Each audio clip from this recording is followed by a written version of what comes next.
الحمد لله رب العالمين الرحمن الرحيم مالك يوم الدين وأشهد أن لا إله إلا الله وحده لا شريك له وأشهد أن محمدا عبده ورسوله صلوات الله وسلامه عليه وعلى آله وعلى أصحابه ومن اهتدى بهديه واستنى بسنته إلى يوم الدين. وبعد، قال رسول الله صلى الله عليه وسلم: من أحدث في أمرنا هذا ما ليس منه فهو رد.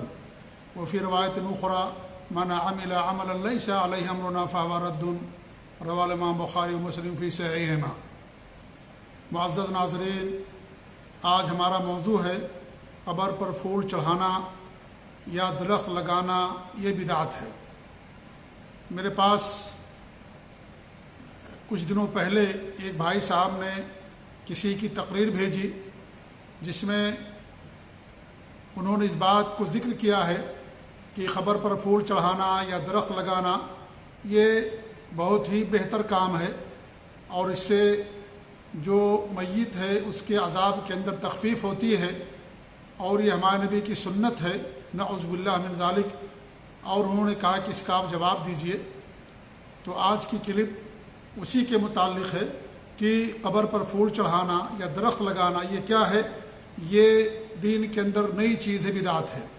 ہمارے معاشرے میں آج جہاں قبروں سے متعلق بہت ساری چیزیں اور بہت ساری بدعات آ گئی ہیں، انہی میں سے یہ بھی ہے کہ جب میت کو دفن کر دیتے ہیں تو دفن کرنے کے بعد کچھ لوگ اس کی قبر پر پھول چڑھاتے ہیں، کچھ لوگ درخت لگاتے ہیں، کچھ لوگ کسی درخت کی ٹہنی، ہری ٹہنی کو توڑ کر کے دو حصے کر کے اس کو نصب کر دیتے ہیں، گاڑ دیتے ہیں، اور ان کا گمان یہ ہوتا ہے کہ اس سے عذاب قبر کے اندر تخفیف ہوگی یا ہلکا پن ہوگا.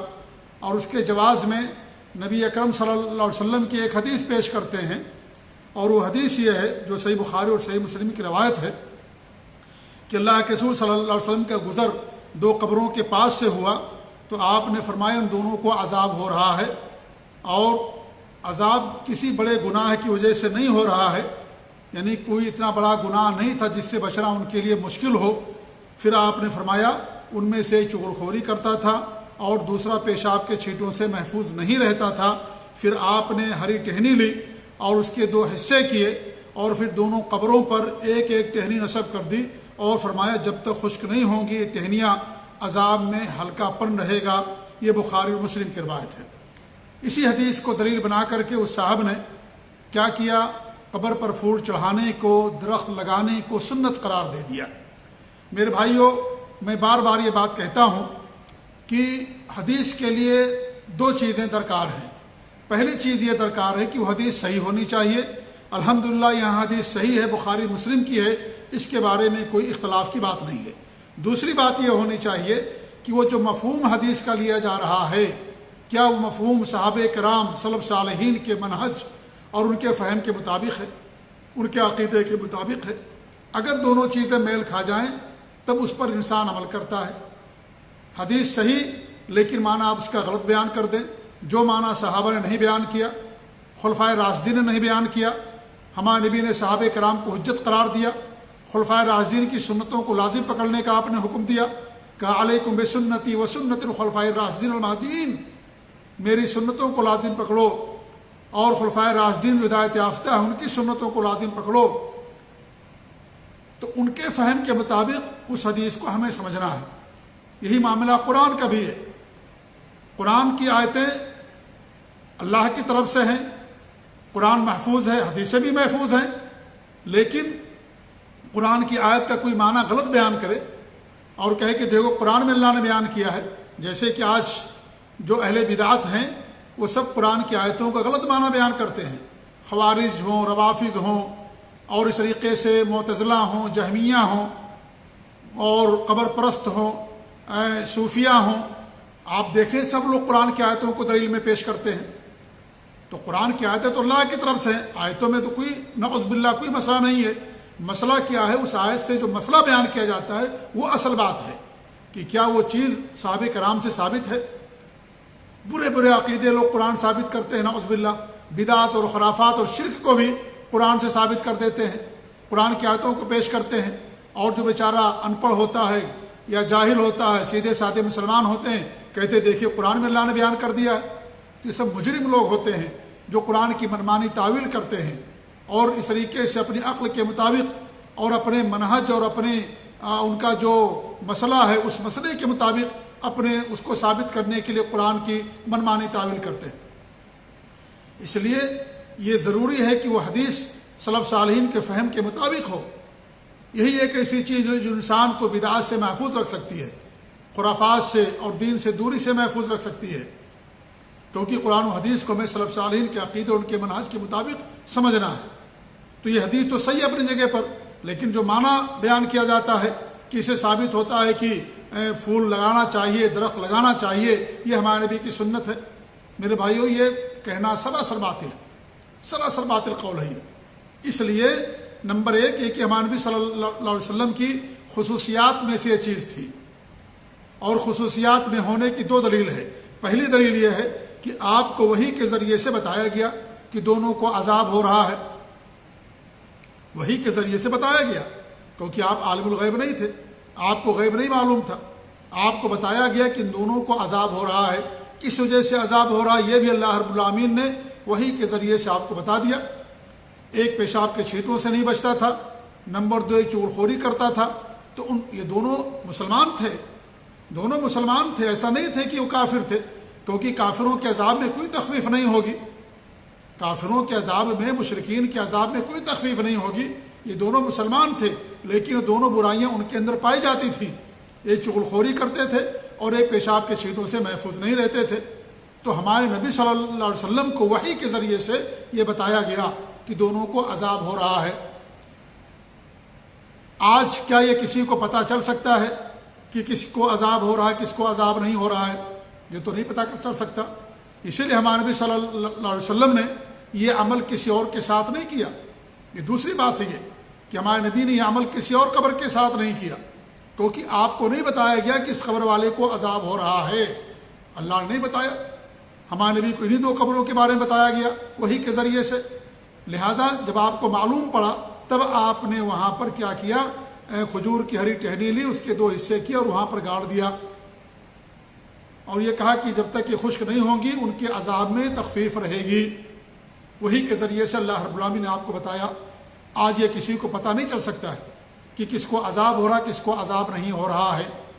لہذا یہ سوچ کر کے کہ بھئی قبر پر لگا دیں گے، ہمارے نبی نے ہر قبر پر نہیں لگایا، انہی دونوں کی قبروں پر لگایا۔ باقی ہمارے نبی نے کتنے لوگوں کو دفن کیا، کسی کی قبر پر آپ نے ایسا کچھ نہیں کیا۔ لہذا یہ ہمارے نبی کی خصوصیات میں سے ہے۔ تیسری بات یہ ہے کہ یہ عمل جو ہے آپ نے کسی اور کے ساتھ نہیں کیا، جیسا کہ میں نے بیان کیا، کسی اور قبر کے بارے میں نہیں کیا، انہی دونوں کے بارے میں آپ نے کیا، اس لیے کہ آپ کو وحی کے ذریعے سے بتایا گیا۔ اور خلفائے راشدین بھی اور سلف صالحین بھی یہ سمجھتے تھے کہ یہ عمل ہمارے نبی کے ساتھ خاص ہے، یہ عمل ہمارے نبی کے ساتھ خاص ہے۔ اسی لیے آپ کسی بھی صحابی ثابت کر دیجئے کہ انہوں نے کسی کی قبر پر درخت لگایا ہو یا پھول چڑھایا ہو، کسی کے ساتھ نہیں کیا خلفائے راشدین نے، اور نہ ہی سلف صالحین نے، صحابہ کرام، تابعین، تبع تابعین، کسی نے نہیں کیا، ائمہ کرام نے نہیں کیا، بلکہ انہوں نے ان تمام چیزوں سے منع کیا ہے۔ ائمہ کرام نے ان تمام چیزوں سے منع کیا ہے۔ اس لیے یہ کہنا کہ یہ قبر پر پھول لگانے سے عذاب کے اندر تخفیف ہوگی، پہلی بات تو یہ کہ قبر والے کے ساتھ بدگمانی ہے۔ یہ آپ کو کیا معلوم کہ اسے عذاب ہو رہا ہے؟ ہو سکتا ہے اللہ تعالیٰ کی طرف سے اسے نعمت مل رہی ہو، کوئی نہیں بتا سکتا، یہ غیب کا معاملہ ہے۔ قبر کے اندر کیا ہو رہا ہے، فرشتے کیسے سوال کرتے ہیں، کیسے قبر میں اس کو بٹھاتے ہیں، اور اس طریقے سے اس کا کیا جواب ہوتا ہے، یہ کسی کو معلوم نہیں پڑ سکتا ہے۔ کس چیز کا اس کو عذاب ہو رہا ہے، کسی بندے کو اس کا علم نہیں ہوتا۔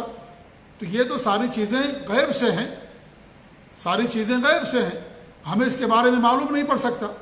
لہٰذا یہ کیسے انسان کہہ سکتا ہے کہ میں قبر پر لگا دیا ہوں تاکہ ان کے عذاب کے اندر تخفیف رہے؟ اور اگر یہ کہتے ہیں کہ نہیں عذاب کی وجہ سے نہیں، ہم ایسے ہی لگاتے، ہمارے نبی نے لگایا، تو ہمارے نبی نے تو کسی اور کی قبر پر نہیں لگایا۔ اگر یہ چیز جائز ہوتی تو آپ اور کی قبروں پر بھی لگاتے، کیا معنی تھا؟ کیا درخت نہیں تھے اس زمانے میں؟ کیا کھجور کی ٹہنیاں نہیں تھی، ختم ہو گئی تھی؟ دو قبر پر آپ نے لگا دیا، کھجور کی ٹہنیاں ختم ہو گئی۔ اگر یہ ہر قبر کے لیے مشروع ہوتا تو یہ چیز آپ ہر قبر کے ساتھ کرتے یا صحابہ کرام کو حکم دیتے؟ یا آپ کے بعد صحابہ کرام خلفائے راشدین اس کے اوپر عمل کرتے؟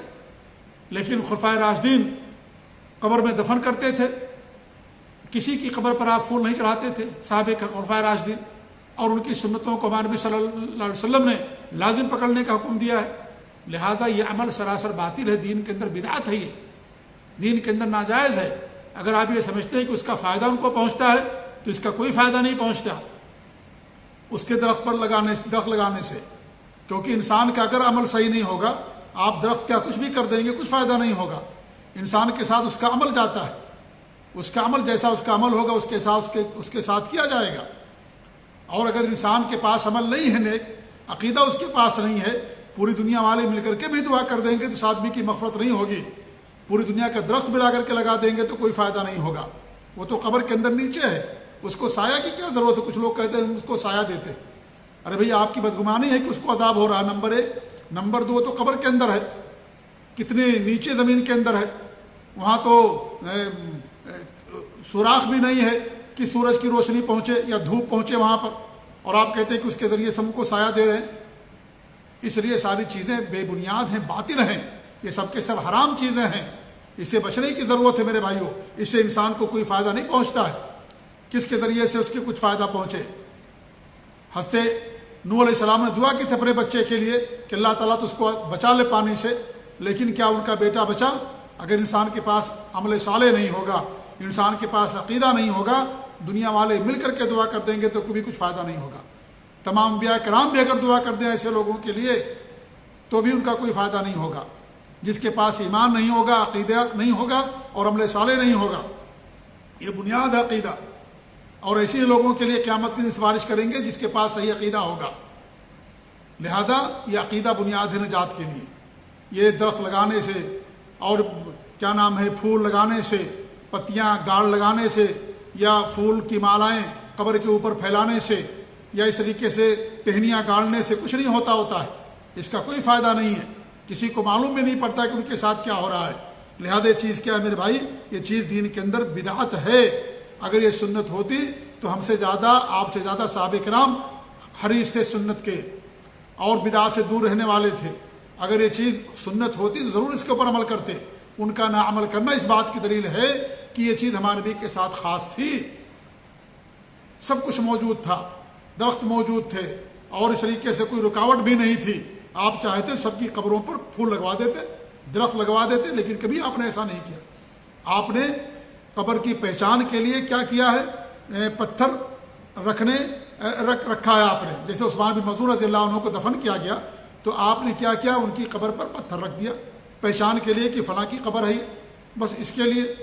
لیکن آپ نے درخت نہیں لگوایا وہاں پر، تو صرف انسان پتھر رکھ سکتا ہے پہچان کے لیے کہ ہمارے فلاں صاحب کی قبر ہے، اس پر لکھنا یا کتبے لگانا یہ چیز حرام ہے، لیکن انسان پتھر وہاں پر رکھ سکتا ہے صرف اس لیے پہچان کے لیے کہ فلاں کی قبر ہے، ہمارے فلاں رشتہ دار کی قبر ہے۔ تو ہمارے نبی نے عثمان بن مظعون کے ساتھ یہ کیا۔ تو اس لیے میرے بھائیوں یہ چیز کرنا کیا ہے؟ یہ بالکل صحیح نہیں ہے، یہ یہ کیا نام ہے درخت وغیرہ لگانا، کیونکہ یہ غیبیات سے ہے، ہمارے نبی کو ہی کے ذریعے سے بتایا گیا، اس لیے ہمارے نبی صلی اللہ علیہ وسلم نے ایسا کیا۔ لہذا یہ کیا ہے؟ دین کے اندر ایک نئی چیز ہے۔ آپ ان کے لیے جو انسان مر گیا ان کے لیے انسان دعا کرے، اور اس طریقے سے ان کے لیے کچھ اعمال ہیں مشروع، ان کو انسان کر سکتا ہے، ان کے لیے حج کرنا، عمرہ کرنا، لیکن یہ درخت لگانا، پھول پتیاں لگانا، یہ ساری چیزیں قطعاً جائز نہیں ہیں، یہ سب حرام ہے شریعت کے اندر، کیونکہ بدعت ہے اور بدعت گمراہی ہوتی ہے اور بدعت مردود ہوتی ہے، اور بدعت کو اللہ رب العالمین کبھی بھی قبول نہیں کرتا۔ اللہ تعالی ہمیں ہر قسم کی بدعت سے محفوظ رکھے، آمین۔ وصلی اللہ علیہ نبینا محمد وعلی آلہ وصحبہ اجمعین، وجزاکم اللہ خیر، والسلام علیکم ورحمۃ اللہ وبرکاتہ۔